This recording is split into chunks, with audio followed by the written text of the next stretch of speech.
All right, welcome to the mastermind, everybody. So who has a fun story they'd like to share? Any wins over the last week, since last week? Testimonials. Hey, conversations are wins for me. If you can get a conversation started, I'm happy with that. I had a guy call me this morning and he goes, yeah, you've been sending me home value reports every month. He goes, my house is on the market. I'm like, oh, that's awesome. He goes, yeah, it's been on the market for like 70 days. How can I fire my agent and hire you? And I'm like, well, that's not how it works here. Most of the people here, when they fire their agent makes it withdrawn with conditions. And they do that all the way through the expiration. So, and I said, I'm not out here to steal people's business. I said, it's a tough market right now, but let me take a look at your house. So I gave him some information and, told him to maybe ask his seller to do some ads like this and like this. And anyway, and so we'll see. And I said, but, if it doesn't sell, I'm here. But I don't like to steal people's business. There's 16,000 of us here in Las Vegas. There's, and it's funny because he came to me through StreetText 6 months ago, but yet he listed 70 days ago. So I did something wrong there and didn't get that. But I sent him a video and he's been on HomeBot and he's actively looking at it every month. So he must have knew someone. Those things happen, but he might just like what you have to say a little bit more. Yeah, I gave him some helpful advice today, and not that I'm supposed to do that either, but it'll come back around if he needs me. You never know where the referral is going to come from, right? Yeah. Yeah, it sucks because he already moved to Indiana. So his house is just sitting there. And I'm like, oh my gosh, it's vacant too? Gosh, that should be sold by now. I want to say. I looked at the pictures though, and he's like, yeah, I'm a contractor and I custom designed everything in the house. I'm like, yeah, there's like some blue tile here, totally different tile here. And I'm like, oh my God. Yeah. So what's the protocol with that? If someone contacts you and they're with another agent, but they're not happy with them, like how does that all work?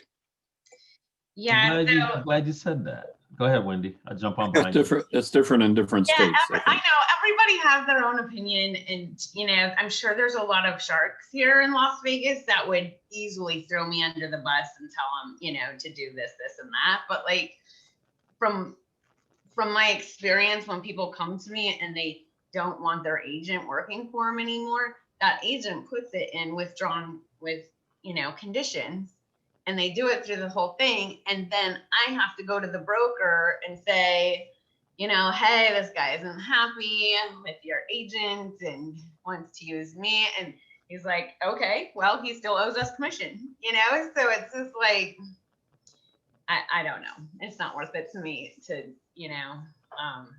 butt heads with other agents here. I want to get along with everybody. There's more than enough business. Well, we don't have that condition here. If someone's unhappy, they can end a contract and move on.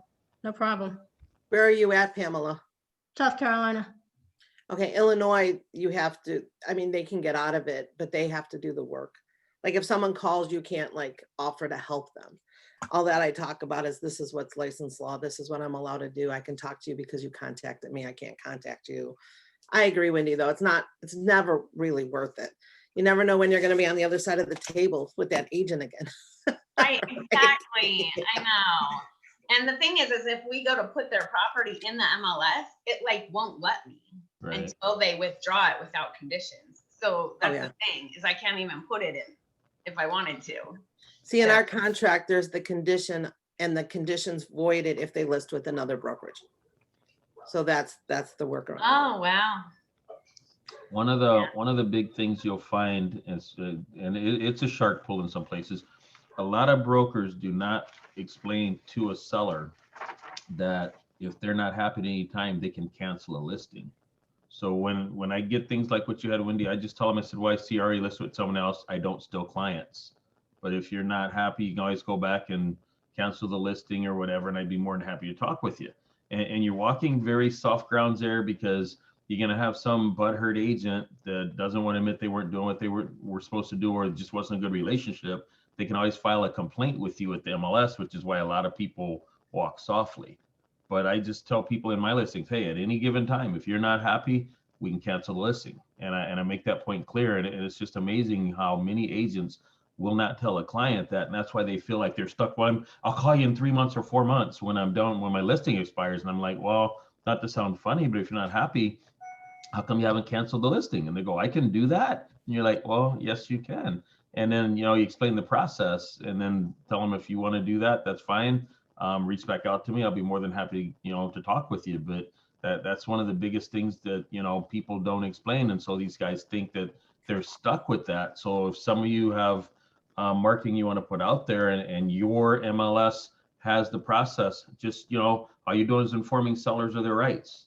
And not, you can say, hey, and I don't consider it soliciting a listing if I'm giving general information. So if you just say, hey, look, you know what? Sometimes it's a bad relationship. If you're not happy, the famous did you know, call it a factoid, whatever, but get it out there that if they're not happy and it's not moving, cancel the listing. Go find an agent that is more fit to you and go from there. That's exactly what I say in my listings too, Leon, because it's very important to come from that contribution angle. Excuse me, but it's also very important to let them know if I'm not doing my job, I'm here to say, okay, I didn't deliver, and you're free to hire who you want. And I think that agent, Wendy, should be really fired, basically, for not doing 77 days in this market. Like what? I know. So, and then he tells me that, what the other agent charged. And that was interesting because the listing agent is making very, very little money. And I said, well, you get what you pay for. Maybe that's why he's not working very hard for you. Exactly. And that comes, I was like, stop talking. Yeah. And there comes the script right there about why. Yeah. Why do you? He asked me what I charge, and I told him. Yeah. And why do you want? Well, by our agent. Exactly. And why do we not give commission rebates? And why do we not give discounts on our, commissions when we go to list properties? I just got, we're talking about wins, Marcus. I just went and got 2 listings just this past week, and both of them are ready to pay us 5%. I mean, there was no negotiating there, because this is what I provide. And I don't know about other realtors, but I'm not a discounted agent. Simple as that. And he respected it. So. These are listings from StreetText? Yes, the 2 listings from StreetText, for sure. Awesome. And we went 3 pending on buyers. So let's walk through the process just a little bit, because it's always fun to break that down. I mean, I think everybody wants to hear process, because I think the big struggle is not lead generation, even though, I get it. We run into some algorithm, we run into some seasonal stuff. Like sometimes you got to run a little bit more aggressively on the ad spend. But at the end of the day, like I want to know how, are you somebody who's going to pick up the phone right away, Janky? Like if you see a lead come in, let Julie kind of do its thing. At what point do you just simply pick up the phone and make the call? When my ISAs are available, I don't drop what I'm doing, because I do have a life. I do have family. I don't drop when I'm in business hours. If there is a call that comes in, I certainly go ahead and call the lead right away. Or one of my ISAs does. But the first thing that I do in my process is send out a text saying, thank you. You don't want to bombard them with a call or anything, but come from contribution angle saying, thank you for visiting my website, or thank you for your inquiry. We'll get right back to you. Is there something in particular that you're looking for? Is it a home evaluation that you're looking for? Is it a particular property that you're interested in? Come from an angle of contribution and then ask them, what are they there for? There has to be some particular reason, right? Or are they just browsing? I want to stop you really quickly too, because I know in the group lately, there's been some discussion around ISAs. And I know it kind of got confusing in there, because there was one thread that went, basically viral in the group and had 100+ comments. Now, the key is I have no problem with allowing people do their marketing there, but it has to be approved by StreetText first. And secondly, how do we just choose? Like, that's the key, is like any ISA can say they have a good game, but what are you looking for when you do hire an ISA? And specifically, you know, how do you get them to be on the same page, especially if they're going to be working leads of this sort? Well, if that question is to me, particularly Marcus, I vet them thoroughly. I do role play with them. My husband and I both interview them. Him coming from a very corporate, mindset of really, asking key questions such as, tell us a little bit about yourself. What is your work style? What is, how would you convert this particular lead? Let's role play. And I'm very harsh with them with role play as well. I am very very to the point, direct. I hang up on them sometimes. I'm one of those D's that I don't want to be bothered by you. So then how do you flip that, right? How do you converse with them, and what are they saying? I listen and I pay close attention to where do they need training in this particular area of their of their conversation, or are they basically just answering questions or reading a script? When you sound too scripted, people are going to be turned off as well. Asking key questions, Marcus, one of the main and role playing. That's the main thing I do. My interviews last probably an hour with the ISA, if not more, because I want to dig deeper. I look at their DISC profile, and I kind of see which level they're higher at and which level they're lower at, and dig a little deeper on the low end of it. And then my husband takes over on the high, whatever that level is on the high side. If they're leading with a C, tell me a little bit about how you're going to be analytical. What are you going to do? What is your process? What is your system, into getting this lead converted? So there's a lot that goes to it. When I say ISA, it's not just like, let's hire someone immediately. Yeah, I mean, I think that's a couple people are asking what is an ISA, number one. So we might have to break that down into layman's terms. We talked about inside sales associate, but a lot of us are not going to have that opportunity to hire an ISA, let alone, we're doing this mostly as ourselves as a solo agent. So, I did. Yes. So, I mean, Yeah. maybe like kind of walk through a little bit there, because you have the fortunate to have an ISA, and probably that helps you inside of this particular stream of process. But for those that don't, what would be their process, as an instead role playing as their own ISA, as well as using Julie? I actually, like everybody else out here, I was also a solo agent when I first started StreetText, right? So I had my challenges with conversions, but I basically figured out a system to what works for me and what kind of questions to ask. I made the phone calls. You have to remember, you have to be a master first before you train someone else.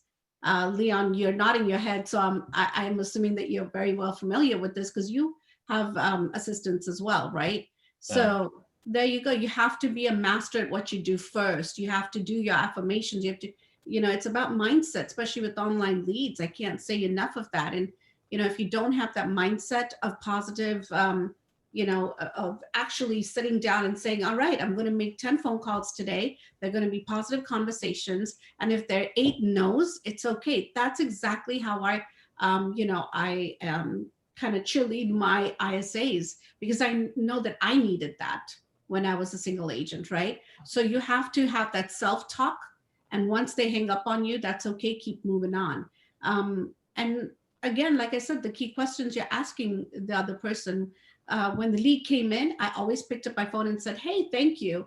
And I figured out like, oh, this is really, they're actually being more conversative with me. They're conversing with me in this process, because I said thank you to them. And I said, hey, I'm here to help you.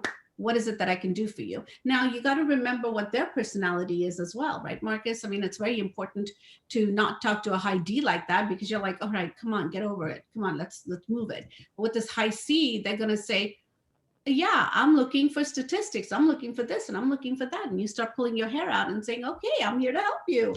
I'm going to give you what you want, and send them an Altos research, Altos report, and they'll love it, that kind of thing. That's good. I mean, one other thing you got to do also, you definitely, you need to get references. If somebody's an ISA, they've obviously been doing it for someone else, get some references. We go back to personality and relationships, and not everybody's a good fit for you, but you want to make sure that you talk to someone else that they've worked with, just to make sure you're not turning your database over in blind faith and coming up very short for what you're paying for. Could I ask a question on another topic? Marcus, you mentioned before about seasonal slowdown. And I'm definitely seeing some seasonal slowdown in the ad I have running. So I wanted to kind of ask how you would address that and keep those leads coming in. Yeah, I can know take Troy's that. gonna have his own answer, and Logan as well. Logan, if you're here, but I always say just pause and reset, like, and go out new again. I mean, that's every time I see some seasonality slows, I'm just looking for new algorithms. So I'm gonna do the entire split test and A/B test a little bit more aggressively, looking to see if I can get a predictable ad working again. Now, do you just mean more so that you'll notice that even a good ad slows down a little bit in the during holidays and stuff like that? Is that kind of more what you mean, Pamela?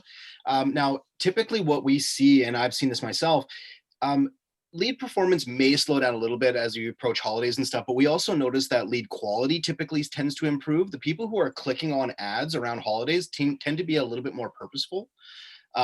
So, you know, while you may find your lead cost goes up a little bit, I would also allow for a little bit more variance in that, saying that again, hey, if I'm getting 5 leads a day and this is what it's costing me during my normal times, now I'm only getting 2 leads a day and my cost is around the same. I would still be okay with that around those holidays because again, those leads that are coming through, we do find the conversions a little bit better. But that's just what I've seen. That's another great question for the rest of the group who's been with us through a few holidays. Have you guys noticed something similar, and what would you guys recommend? I'd say change up your ad, go holiday theme. You don't ask for anything, just a Christmas cheer, whatever. And honestly, here's something that's really good about things when they slow down. You've got too many things you've been meaning to get around to that you haven't, that's directly related to lead generation. And we always say sphere of influence, touching your old database. When you go ahead and hit everybody out with the holiday greetings, holiday safety, the referrals, that's always sphere of influence is always a source of business.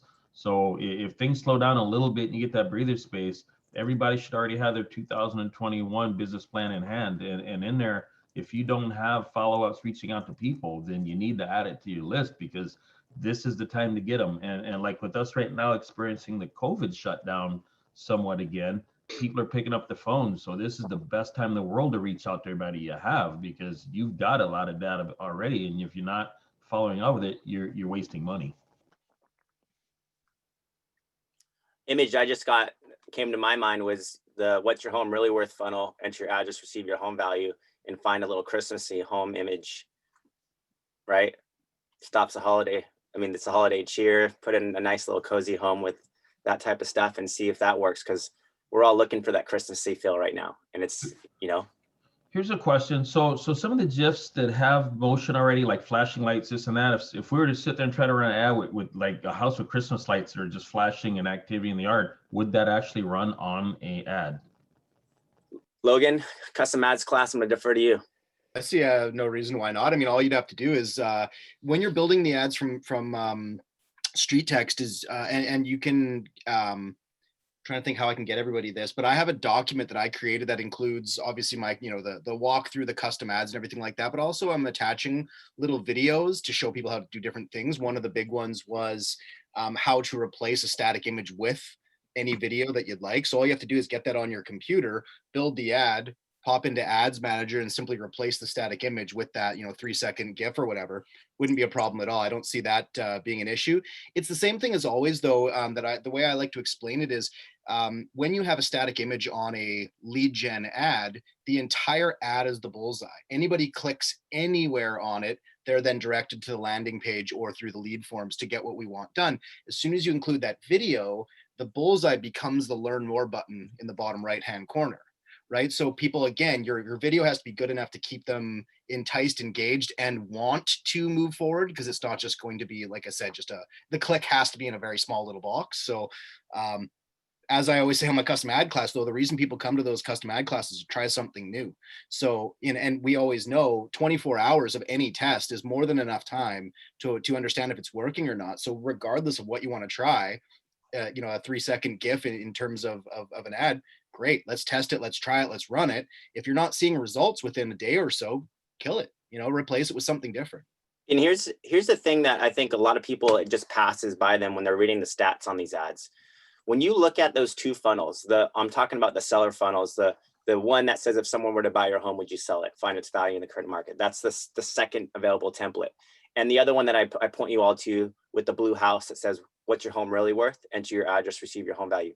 Both of those have on average 60% click to contact ratios or more.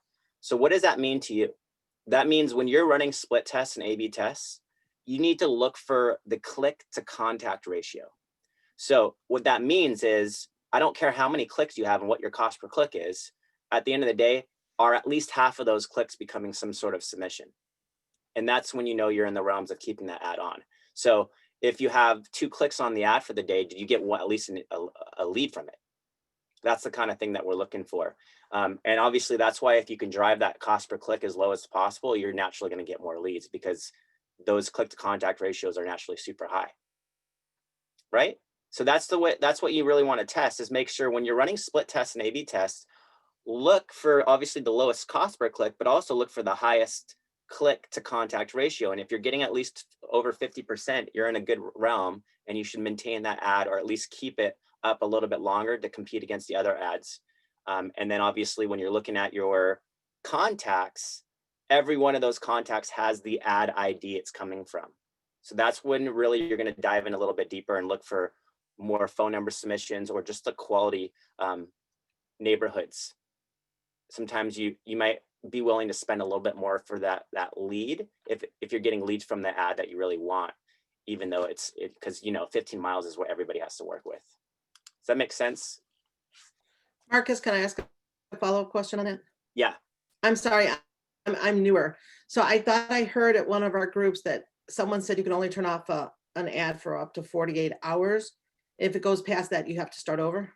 Well, it'll Or can naturally you reset re-engage it.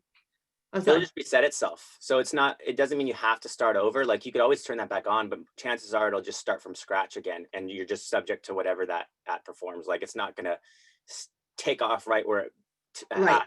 in terms of performances. Right. Whatever you get now, and then you turn it back on, and how Facebook sees it. Right. So is it better to Doesn't do a happen split every ad time. test? I'm sorry, Basically, the idea is it doesn't happen every time, but you run the risk. As soon as you pause an ad for any more than 3 days, 72 hours seems to be that magic mark, where you go day 4, you try to turn it back on. What Facebook does is say, hey, we have a brand new ad here. Let's test 500 people again. So it does the very beginning thing and tries to establish an audience again. And Okay. we've noticed that the same thing happens when you adjust a budget by more than 25% its current value. So you're running at $9 a day, things are great, but hey, I'm overwhelmed, or I don't want to spend so much money. Let's knock this down to $5 a day. Now you might as well just started a brand new ad and started it at 5. So what I would recommend in that case is move down incrementally. I usually recommend $1 a week, or $1 every 3 to 4 days, just so you can really 2 things. A, don't run the risk of resetting your ad performance. B, feel what every single dollar meant in terms of lead generation, because $1 for 1 day is one thing, but $1 for 3 days, you're going to start to really see and feel, hey, now this is what I should expect at $7 a day. I'm still overwhelmed. Great. Right. Give it a week, knock it down to $6 a day, and really see if that's more where you want to be. But yeah, those 2 things: don't pause an ad for more than 3 days, and don't adjust a budget by more than 25% in that same 3-day span. Got it. Thank you. And another thing, So the budget, when you say the budget, you mean up and down? Correct. Same way? It's up and down. Same thing. If you're at $10 a day and you jump it up to 20, and I've seen people do this, and it seems to work better. Surprise, surprise, when you go up.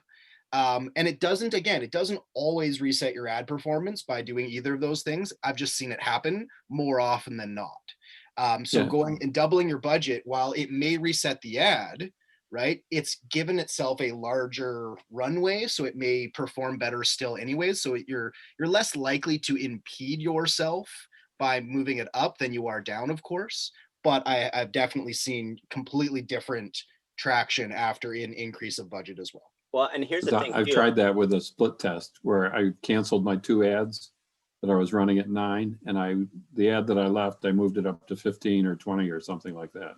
And what did you notice? Did you notice anything in terms of, did you just bring in a correlated amount of increase, if you know what I'm saying? Or did you notice no change? Did you notice a decrease? What was your... I couldn't tell that the activity was any greater, but that was the best ad that was running. So that's why I wanted to put more on it. But I couldn't tell really that I got more. What about your clicks cost per or more click, leads. Leo? Did you notice a difference in CPC? I can't remember. Because Gotta that break would it be down. the part that I'd be the most interested in, because you'd be expected at a higher, you know, spend, you'd be expected to bring in more leads, right? But Right. your cost per click is tied directly to relevancy. So if you were at, you know, $1 cost per click, you increased your budget, then all of a sudden you were at a $2 cost per click, right? Or something like that. That would be, again, correlated to the ads resetting. Facebook now sees they have more money available. They may start charging you more. There seems to be a tipping point, a threshold, so to speak, of this is how much money I have available. This is what I'm being charged per click. If I double my budget, but there's not more clicks in the area necessarily, Facebook will naturally start charging you more per click because they want to get to that budget. Yeah. Right? Yeah, So, yeah, this was fairly quick and short because it was a listing and it sold in like 3 days. So I didn't run the ad very long. good problem to have then. So, It's gonna be Yeah. different. Here's another thing I've noticed. You know, I don't know for the other coaches here, but some areas $9 a day just doesn't cut it anymore. So, you know, for example, I was in Portland, Oregon, running some ads as a split test, and I did 3 different split tests, 3 of them. All of them failed pretty miserably.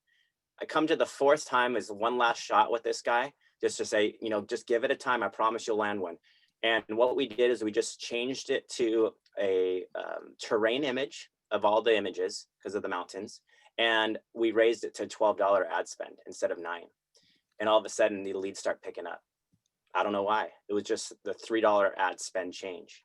So some markets coming in a little bit more aggressively, and then the standard 9, because remember, $9 a day we've been doing since 2015. You got to think inflation, all that stuff kind of come into play there. So Facebook is only getting more competitive. So are the marketers, so are the advertisers. Sometimes just by changing up a few dollars might be all the ticket that you need. And then you could adjust again, like Logan says, you know, change it $1 at a time to get to that comfortable zone. I'm always saying, if I'm looking at an average of a $6 email across North America, how about we focus on at least making sure the ad gives us an email within the first 24 hours, or right around that $10 of ad spend. That's where I would make the determination on whether or not I want to keep that ad alive, right? And here's another thing that this funnel kind of works in 3s. I find 1 in 3 of your addresses are an email on average, and then 1 in 3 of your emails are a phone number on average. So that's another thing to kind of look at. Do you recommend changing the cost for the ads on StreetText or directly in Facebook? Which is the better? StreetText, yeah, in the dashboard. Adjust the ad spend, you know, pausing ads on and off, and then realizing too, I see a lot of people run into the spending limit issue on Facebook all the time. So sometimes it's good just to make sure you're aggressively monitoring it from the StreetText dashboard, because every time you hit a spending limit, it stops the ad as well. So just be very cognizant and aware of that. Cost per click of 540 is way too high. Want to get that down, because that means you're only getting 2 clicks basically for every $10 you spend, not even some points. So really continue to test and split test. I think actually in an hour and a half from now, you've got the ad review class. So for a lot of people that are wanting to focus on ad performance and get that cost per click down, come to that class and we can put that link in the chat feature. All right, and we want to move from ad performance and talk about some more process and follow up. Anybody have some shares that they'd like to, or just anything, just unmute yourself and ask. Hey, before you do that, some of the people are talking about ISAs and questions. If you go into the insider group and look in the files, I just posted a PDF that's editable to fill in. It's a seller questionnaire and lead form. So go in there, take a look at it. Feel free to use it. A lot of people were saying they had problems coming up with things to ask or engaging. So that's in there for you. And Logan, do me a favor, send me your email and a message, please. I check your messages. I've been messaging like crazy. Check out the chat. Actually, I've been chatting in here. Here you go. Leon just said he just put it right here. So if you go to the insider group, go to files, and then he just uploaded this this PDF, seller questionnaire and lead form. And then, yeah.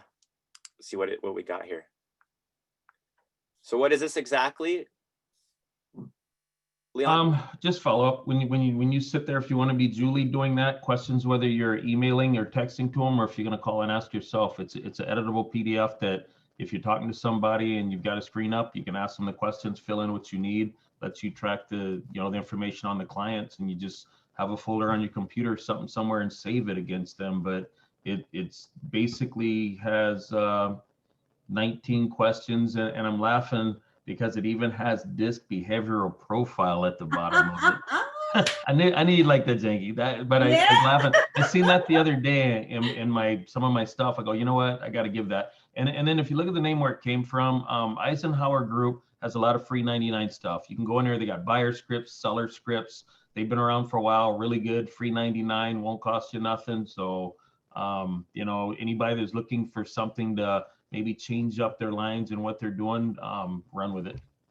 And you know what, just talking about what Leon just said, some of our buyer agents definitely ask these questions, but then that particular question, you can actually make it a conversation piece, right?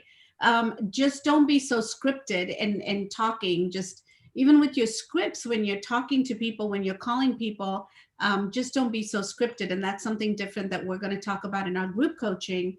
With a workbook that we're going to be offering, we're going to be actually doing the work. It's a step-by-step process. We're actually going to be doing the work. And just like he just showed, we're going to, talk, we're going to converse. We're not going to script. We're not going to completely tear out the script, but at the same time, we're going to have a conversation with our buyer or seller. Makes sense. I have a post too right now that I just put in the insider group. And so it's starting to get some traction. I would be curious for all of you guys to, we're going to get a lot of wins that pull out of this, but really how long you've been with StreetText. If you go, it is in the announcement section, and how many deals you've done with StreetText. What I think it does, it allows us to see from people from all spectrums, with 4 months in or 8 months in, or, in some cases, a couple years in, and how many deals they've done.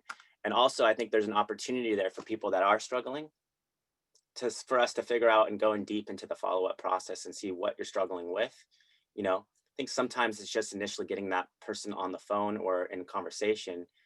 I think that seems to be the biggest struggle for a lot of people, is just simply how to start the conversation, let alone take that into a listing appointment. Mm-hmm. So how have you guys, anybody who's had success here, what's been the big thing for you to get a conversation started? How is that connection from this person who just clicks on this ad that says, I want to know the value of my home, to connecting with you? How does that start? And what have you seen in terms of what works for you, Leon, maybe, and what hasn't worked? Like, you probably had to refine your own process along the way. What have you found connects the best to these people? Before you pick up the phone, I always say the best conversation starts with hi or hello. You always address people. Don't be in a rush, but you have to research it before you pick up that phone. I mean, people are pretty good on the fly in some ways. If you really know that neighborhood, you're good, but you need to look up the area first, because if you're branding yourself as the expert, you need to know what you're talking about. And when you get them on the phone, since you have such a short window of opportunity, pull up the neighborhood, pull up the home, make sure you're calling and they actually own the house or what it is, so that when the conversation starts, you've got the engagement. But it's just come across friendly. You just say, hey, how you doing? Good morning. This is Leon from Triwood Realty. Just want to give you a quick call. Just doing a quick follow-up. You're asking about your home. And sometimes I might even say the whole address, but I might say over on Pine Street, and then go from there and say, well, homes are selling there. And I say, well, do you have a minute? And I try to lock them down for a minute. I say, well, do you have a moment to talk? And then lock them in, and then see from there if it's something to be a long conversation, or if it's something you got to engage. Well, I'm at work right now. Okay, well, tell you what, I just want to send you something real quick and I'll follow up. What's the best email address? I don't care if they have one down, because people have put a secondary or junk email address to avoid all the spam. And when you ask them, they'll just blurt it to you. Or if they don't have a phone, I'll go, do you have a best number? I can just send you something, and you get it from them and you move on. But like I say, I always start the conversation polite. Hello, how are you? Don't know what kind of day they're having. You don't know what the situation is. So come at them from just, it's a relationship-based business. I want to be your friend. I want to be, if not your friend on a personal level, I want to have a professional business relationship. but know your material before you call them, because there's nothing worse. You'll lose them if you start stuttering and sound like an idiot. I'll just say it like Yep, that. I Wow. totally agree. I totally agree with Leon. When you stutter, they will know that you're scripted.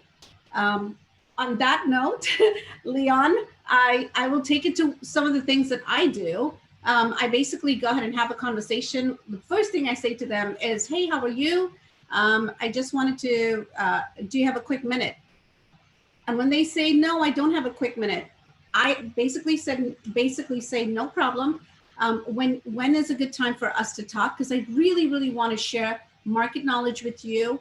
And I want to kind of talk to you a little bit about what you're looking for. Basically, talk about a little bit about what you want to give them, and they will be more receptive to receiving. And then they'll say, wait, I have a quick minute right now. There you go, right? Because you said you want to share market knowledge with them. Thank you for clicking on our ad, or thank you for visiting my website. Do you have a quick minute? Because I want to share something with you that just happened in the marketplace. Or I want to share with you of how low the interest rates are currently. Do you have a quick minute? Of course, they're not going to say no, right? And if they say no, it's okay. Say, hey, when is a good time? Will this evening work for you? 9 out of 10 times they might say no, and say, no problem. You tell me what day is available and I'll make myself available for you. And the other reason I say have your material ready, if they don't have that time, you say, hey, well, I had something I wanted to send you real quick. Just want to make sure what's the best email address or phone number, because now you've got it ready to go. And when you say that, you have to be able to deliver. So when they give you say, okay, I just sent it off. Tell you what, I'll reach back and confirm that you got it. Da da da da da. Now you've got that second engagement. Wait 20 minutes, 30 minutes, and send them an email or text to them. Say, hey, just as Leon, just want to make sure you got what I sent you. And then get the affirmation back when you say, hey, thanks for taking a minute to talk to me today. Looking forward to talking to you, and press on. But that's. Yeah, and in some cases, Leon, I also say, instead of saying, what is your email address? I always repeat the email address. Hey, is it marcus@gmail.com, the right email address to send you any information? And they will, if that is a bad email address, they'll say, oh, wait, no, send it to this email address. Bam, you got the right email address, even if they entered the wrong email address. So it's the key questions you ask, right?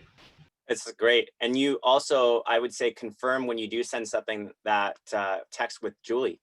That's what you have that thing for. So, I see a lot of people just wait till Julie gets a response. But what you don't realize is if you get a phone number, you can control Julie's destiny, which is your own, in the sense. You always want to be in that controlling position. Exactly. You always want to lead the conversation instead of them asking you the question. Right. You want to be in that you want to have them in the hot seat instead of you being on the hot seat. Exactly. Hey, this is Julie, Jankie's assistant. I just want to make sure you received the email with your home value. If you would go ahead and check and let us know, that would be great, right? That type of thing. And if you didn't get it, search you're kind of guiding them, especially when you do send something, you need to make sure that gets delivered, open, received the way you want it to be. So I think that's an excellent opportunity to use Julie after you've sent something to make sure it gets delivered and opened.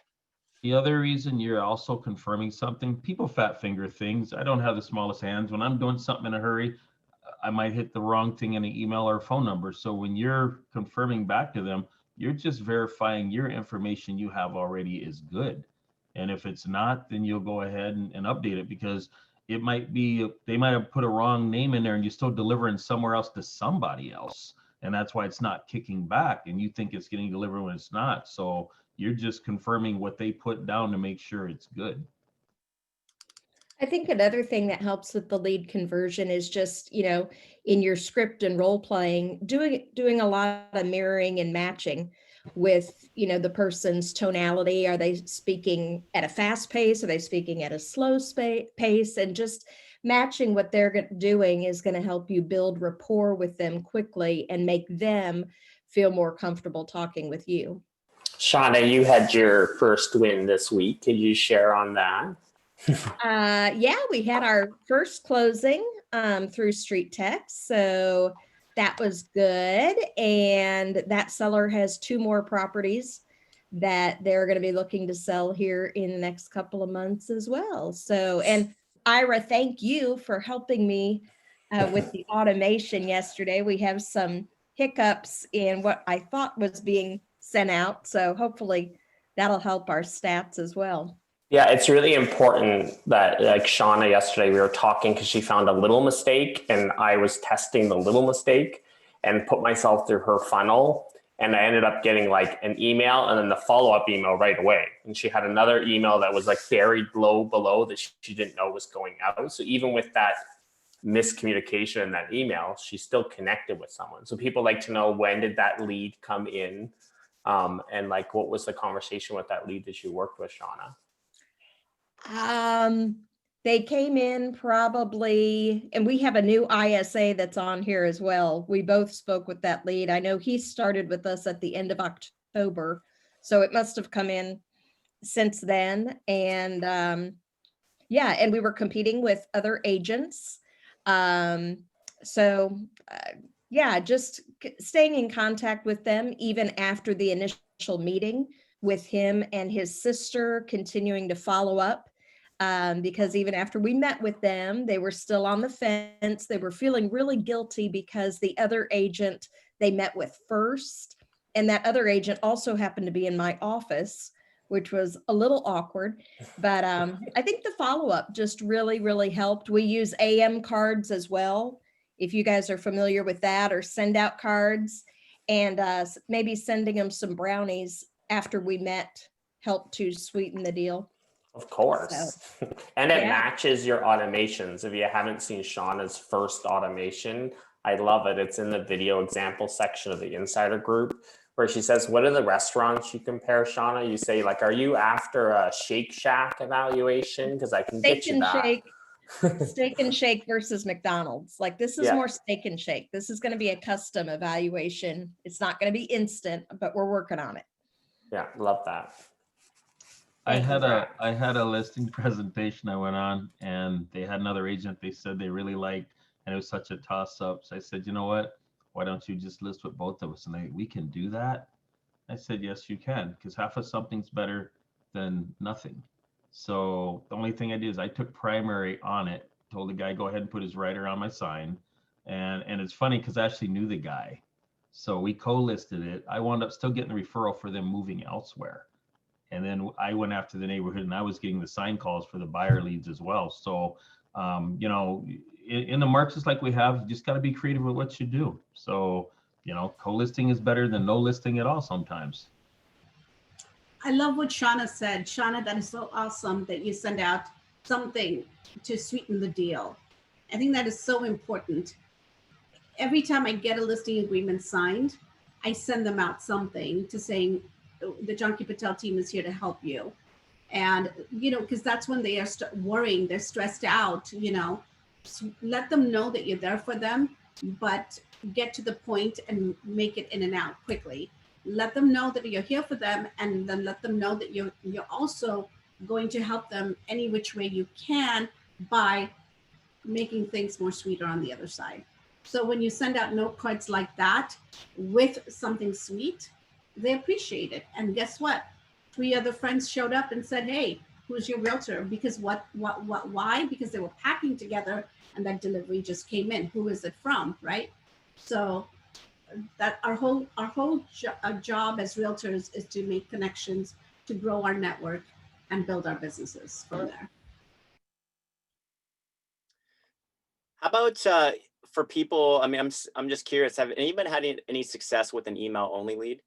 And have you taken that lead into an appointment? Does anybody here have some success just with an email only lead that you're able to take into a conversation?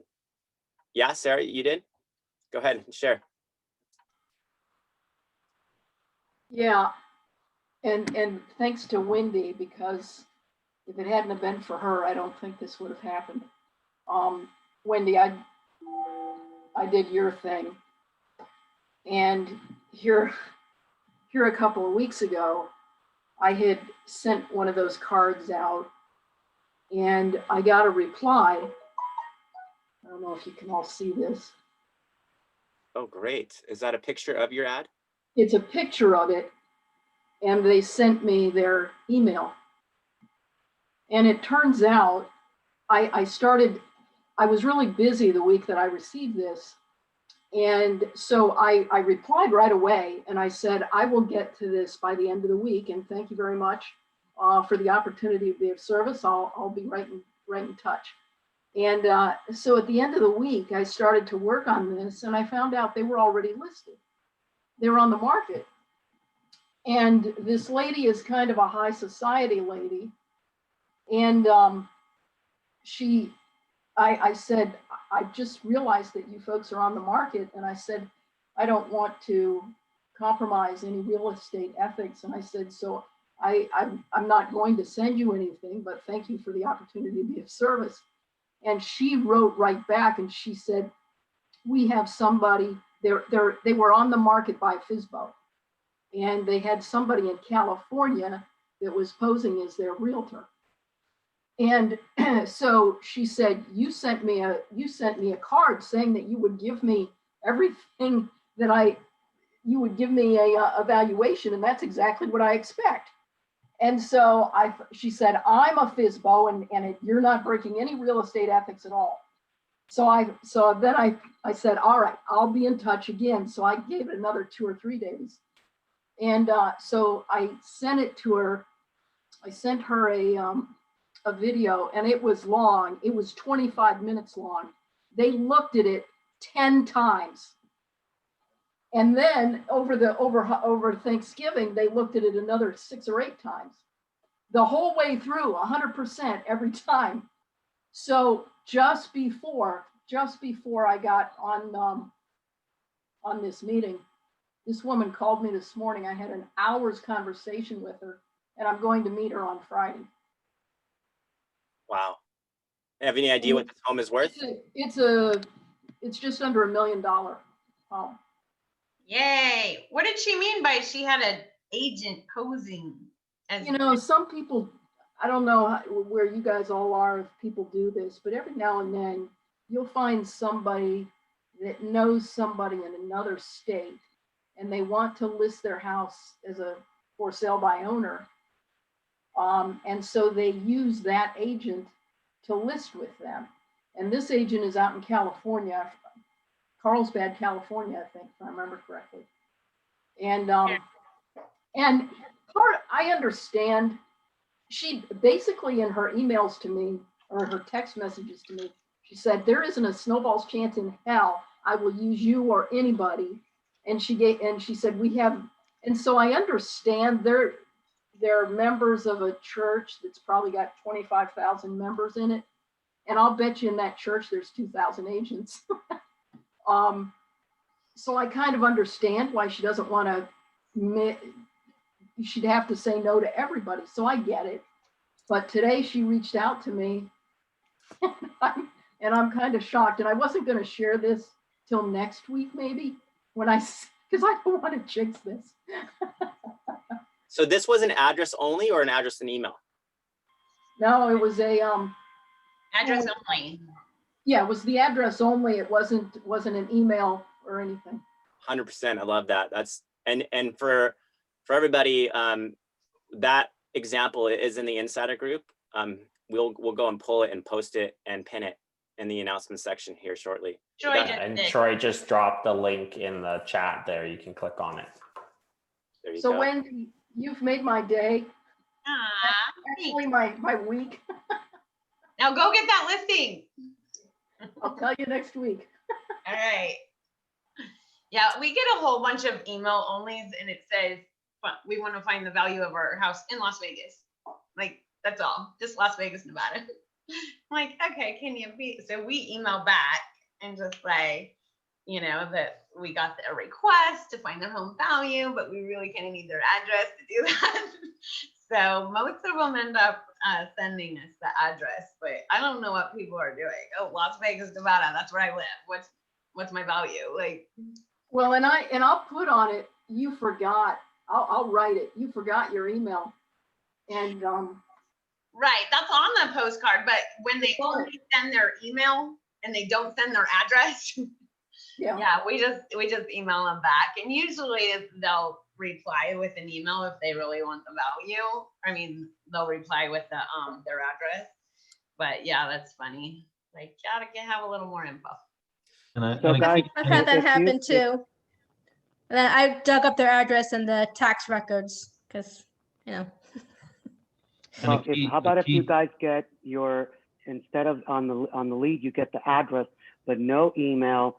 I like the postcard idea because I can easily, quickly send that out, at least because I have an address. So that's an excellent idea.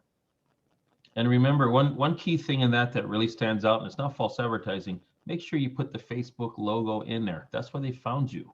That's brand recognition. That's one of the most powerful brands out there for people recognizing that. So when you look at Wendy's right off the bat, the first thing you catch your eye is Facebook up in the corner.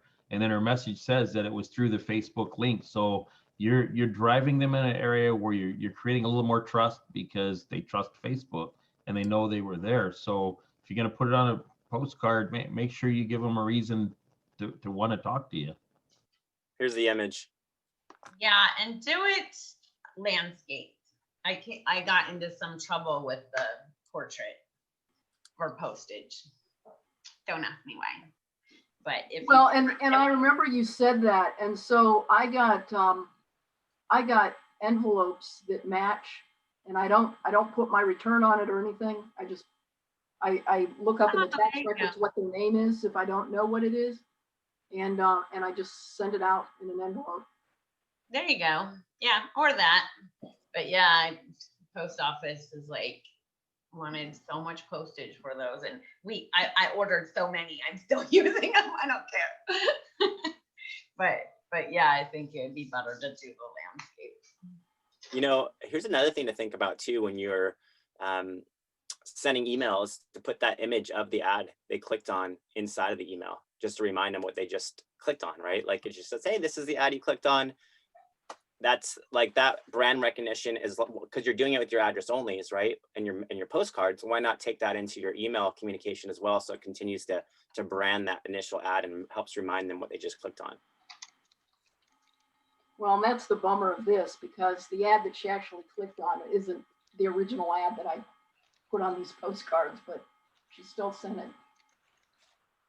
Yeah, I mean, just the simple activity that you're doing, right, pays off $1 million listing potentially, right? You never know who's going to get it and call on it. So I think that's an awesome. Again, here's it's in the group, but here's the kind of the call to action here. Thanks for inquiring about your home's value through my Facebook link. I love there's the Facebook logo on top because it's showing where it came from, but we still need your email, smiley face. And then this is on the other side of the card, correct, Wendy? Uh-huh. What's the blue thing here? That's where you put their address. And then that's where you put their address. Yeah, Cool. Their name and address goes there, and I handwrite it, and then the stamp. And then there's the funnel, right, with the numbers. Now I'm wondering if you can shorten that. Yeah, I know. I did end up changing that to the did a bit.ly link to shorten it up. You could probably even buy a domain if you really wanted to and disguise that as a redirect, right? Something to think about too. Something you want, like with your Wendy Las Vegas home value.com, and then it redirects right to that website. So you just buy it through GoDaddy or something. GoDaddy, and then you point it to that. Yes. That's a good idea. Hey, I had a quick question. I don't know exactly when to jump in here because I know it's mainly the same people talking. Can I ask a quick question? Sure. So I'm still kind of new to this. I've been watching a couple weeks, and what I'm trying to figure out is how to tie everything together. So I've got BombBomb, and I was using that just to kind of send out videos to people that were responding or giving me their information on StreetText, and I realized that's not really the way to do it. You should integrate it into the automation. And then now I got HomeBot. And so what I'm trying to do is how to figure out how to tie that all in together to get it to work in conjunction to get the best results. And so I'm a believer in StreetText, and I think it's more of a long game because I have some other lead sources that are converting well, but those are more short game. And so I'm trying to figure out the best way. I've only paused my ad one time very briefly because I wanted to switch it up. And then I just said, nah, forget it. And so I just took it off of pause literally like 20 minutes ago while I was on the call. So, I know we have all these people on here that are really, really experienced. And I just wondered what their feedback would be if someone new like me. So I've only had it for about 6 weeks. Who wants to take this one? So you're trying to bring HomeBot into your StreetText automation? Yeah, well, I seen they were discussing it last week, and so I went and looked it up, and I really like it because it kind of gives them an evaluation. But I'm No, also it's awesome. It's awesome, and they love it. yeah. So I do a video showing them, you know, HomeBot basically. And so on day, I don't even remember, 7 or something like that, that video goes out saying, you know, that I've put them into this awesome HomeBot system that's going to keep them updated on the value, blah, blah, blah, blah, blah. So the video shows them step by step of what they're going to see. And then we sign them up. I don't like to sign them up right at the beginning because I have so much going out to them. I don't want them to overload and unsubscribe from everything. So, so we usually do that a week after we get the lead, but at least they're getting the video about how to use it and what we're doing and what we're setting them up on. And then they get the HomeBot report. And then a lot of times they'll, you know, ask you to update their CMA or their value or whatever. And you already did a CMA for your video CMA. So then you just take those numbers, plug them in, and then it shoots them off another email. So works good. Yeah, because I'm getting a lot of good lead sources. I'm getting people with phone numbers. I've gotten 3 FISBOs that were people that I clearly have some kind of like, okay, I've been on the market for 4 or 5 months and I'm not seeing movement. And I'm in Southern Florida, so we've got a pretty good market. It's very similar to Vegas, maybe not as strong, but it's very low inventory. Things are moving fast, and so we're always trying to like get people on the market. So I'm just trying to see how your guys' process works, because I kind of just want to copy or duplicate that. I mean, there's no reason to reinvent the wheel when you guys are having success with it. Right. Well, when I have time, I can like go over what I have like set up. Like this is what goes out immediately. This goes out, you know, between day 1 and day 4. This goes out day 4, you know, and I can do that. I just haven't had time, but I think I might have time Friday so far. So Yeah. I'll put it up. I have an entire process that we're putting together. Actually, that's almost done. Just exactly like what Wendy is doing, day 1, day 5, day 7, all the way up to 100 days. So that's all doing different things like sending out a 1-page CMA, sending out a HomeBot video, sending out a postcard, sending out a letter, whatever it is. We have it all in the system for address only, plus address, phone numbers, full emails, you know. And then at what point do we pick up the phone and start dialing? Of course, the conversion of the buy side. So my buyer ads are doing much more better, and that's where we're getting more listings out of as well. So, you know, how do we convert? What do we say? The buyer scripts, a few buyer scripts we're going to put in there. Also role play, all of that good stuff. So we're putting it all into a one course. That is also going to be available soon. Yeah, we have a couple coming out, Janky included, but here's Wendy's kind of follow-up for everybody that knows in your settings. If you go to funnel settings and go to all automations, and then there's all the automation she has ever ran, but this was the one, the home evaluation automation is the one that you're looking for. Once you click edit, then you're basically going to go start analyzing your email drip. And so for Wendy, if you go to her first one and just open it up, you're going to see that she has it connected to BombBomb, and really her email signature is built in. She's got a call to action to Facebook, to her personal Facebook. And then she's got another one that goes out day 4. And that's looking for the booking. There's her calendar link, quick videos, 20 seconds, 25 seconds. In between those days, she sent something that would be that type of screen recording of their home value with BombBomb and tracking it. But then this kind of lets you know 2 days later, what will happen once my house sells? Will I be homeless? Will I have money to move out before closing? She's got a little 1-minute video there. And then she's got another one 3 days after that. It's her day 9. This is where she introduces HomeBot. Again, this is all built in as far as automations are concerned, that will go out no matter what she does. And then again, 3 days later, or no, actually a day later after that, marketing matters. And she's got her BombBomb template built in just like this. And then 3 days later, are we Facebook friends yet with a video? So there's several, really nice touches there. Not to mention, she's going to be letting HomeBot do their thing, Follow Up Boss, which she uses, do her thing. And, her personal touches as well, and trying to connect. There's a lot of great touches in that first week, really, that I think help set the tone for Wendy and her, help people understand this is a nurture. This is a relationship focused process. Any questions on that? Because it goes to show you, she added in 3 new emails on top of that 9-month-long drip campaign, 3 new ones, because you can add in as many email touches as you want. But then again, you've got to measure those and don't just say, okay, percentage wise, only a percentage of those are going to be open, and that kind of just diminishes over time. So, if she really wanted to dial that in, then she would have all those emails that she has canned as well in her BombBomb and resend them if it's not being open and delivered, and try to get it open and a play with every single one of those. I think that's the key, is if you could start developing that model. Now you're looking at Jennifer Salter, who's telling me she's kind of around that 90 to 95% email opens after she personally goes out and sends things. Because sometimes she'll send that same email 2 or 3 more times with slightly different language and subject lines, just so she gets the opening, because she's waiting for the open. It's not about just getting them something. You have to measure if it's being opened and received and watched and clicked on. I think that's the key with your email communication.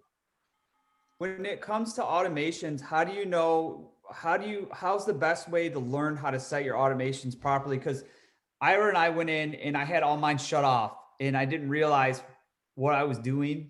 And so I did kind of edit the text messages like we talked about. I think like 3 weeks ago, we talked about editing those a little bit. And so how do I figure out how to integrate BombBomb? Like, do I have to go in every single time and reshoot a video for BombBomb, or is it just one video you can implement and that'll go out to every single person that inquires? One video. So, I mean, for every single day of automations that you want it to go out, you'll put in a video for it, but then it'll just naturally go out to every lead that comes in and starts that funnel process.